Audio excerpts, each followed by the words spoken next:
Hello friends, आज कुछ चर्चा सुनते हैं। इस एपिसोड में आप सबों का स्वागत है। आज हम लोग काल और हंस के विषय में सुनेंगे। किसी देश में काल और हंस नामक दो व्यक्ति रहते थे।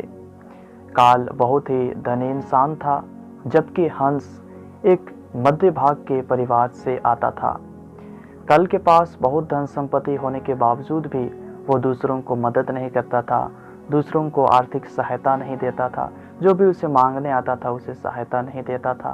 वो दूसरों पर दया नहीं दिखाता था। वो बहुत ही घमंडी था।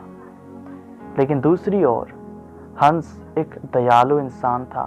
हंस के ऊपर बहुत ही भलाई का हंस बहुत ही भलाई का गुणों से भरपूर था और वो दूसरों को हो सकता था तो दूसरों को मदद करता था, दूसरों की सहायता करता था और हमेशा ईश्वर पर भरोसा रखता था। ईश्वर को हर दिन के लिए उसे धन्यवाद देता था। वो रोज को उठता था और ईश्वर को कहता था कि ईश्वर, तूने आज के इस दिन को देखने के लिए मुझे मौका दिया, मैं तुझे धन्यवाद देता हूँ। और वो अपने धन से संतुष्टि था। उसके पास जो भी धन था, जो भी पैसा था, जो भी खाना पीना था, उससे वो संतुष्टि था।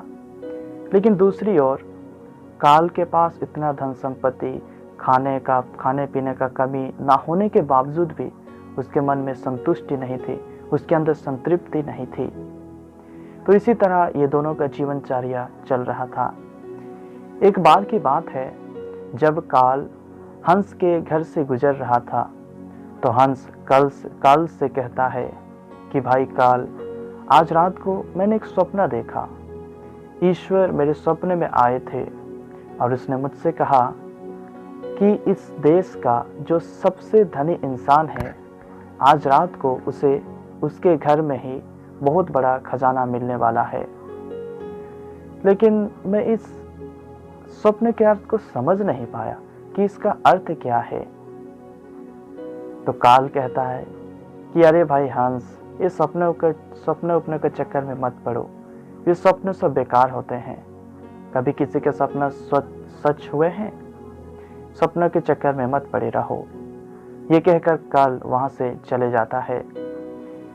लेकिन काल के मन में हंस के द्वारा वो बोला गया वो स्वप्न हमेशा उसका मन में गूंजता है कि हंस ने ऐसा कहा था कि जो सबसे धनी इंसान है उसके घर में आज खजाना मिलेगा।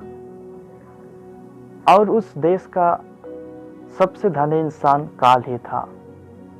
तो वो सोचता है कि आज मुझे बहुत ही रकम का खजाना मिलने वाला है।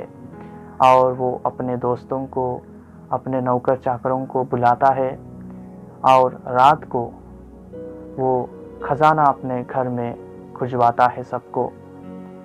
वैसे ही ढूंढते ढूंढते सुबह हो जाता है, लेकिन उन्हें कुछ भी नहीं मिलता है। वो अंत में हताश बैठा रहता है और वो हंस को कोसता रहता है कि मैं फालतू ही इस हंस के स्वप्न के पीछे गया। मैं ये भूल गया कि किसी का स्वप्न भला थोड़ी ना सच होता है। मैं फालतू में ही अपना वक्त बर्बाद किया और वो उस हंस के स्वप्न के चक्कर में पड़ा और वो ये सोच सोच के दुखी हो रहा था। उसी समय गांव का एक व्यक्ति आके कहता है कि आज हंस को उसके घर में बहुत ही बड़ा खजाना मिला है। तो काल ये बात सुन के बहुत ही अबाक रह जाता है और फिर से वो बहुत ही निराश हो जाता है और कहता है कि हंस को यह धन कैसे मिल सकता है, जबकि वो स्वप्न में देखा था कि जो इस देश का सबसे धनी इंसान है उससे ये मिलेगा बोल के उसका ईश्वर उसे स्वप्न में दिखाया था। लेकिन ये कैसे हो गया कि ये धन उस हंस को मिला? वो तो सबसे धनी नहीं है। तो काल बहुत ही ये सोच सोच के दुखी हो रहा था। तो प्यारे भाई और बहनों, सबसे धनी इंसान कौन था, काल या हंस? दुनिया का पैसा रखने वाला या बहुत सारे गुणों का धनी और दूसरों को सहायता देने वाला धनी?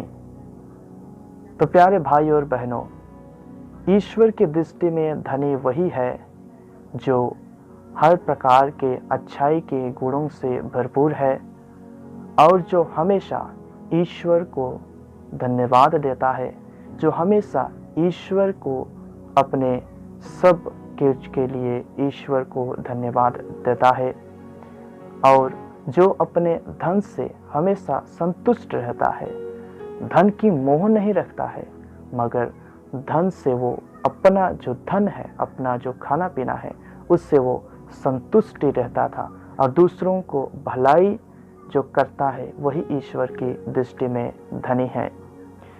तो प्यारे भाई और बहनों, आज का ये कहानी हमें भी ये आमंत्रित करती है कि हम भी परख कर देखें, क्या हम ईश्वर की दृष्टि में धनी हैं? क्या हम ईश्वर की दृष्टि में धनी है, या केवल दुनिया की दृष्टि में धनी है? दुनिया की दृष्टि का धनी ईश्वर की दृष्टि में धनी नहीं, मगर ईश्वर की दृष्टि में धनी वही है जो अच्छाइयों का, अच्छे गुणों का धनी है, जो भलाई करता है, जो दूसरों को सहायता करता है, जो ईश्वर को हमेशा धन्यवाद देता है, जो हमेशा ईश्वर पर भरोसा रखता है, और जो अपने धन से संतुष्टि रहता है, वही ईश्वर की दृष्टि में धनी है। तो प्यारे भाई और बहनों, आज के वीडियो के लिए इतना ही। मिलते हैं अगली वीडियो में, तब तक के लिए बाय बाय।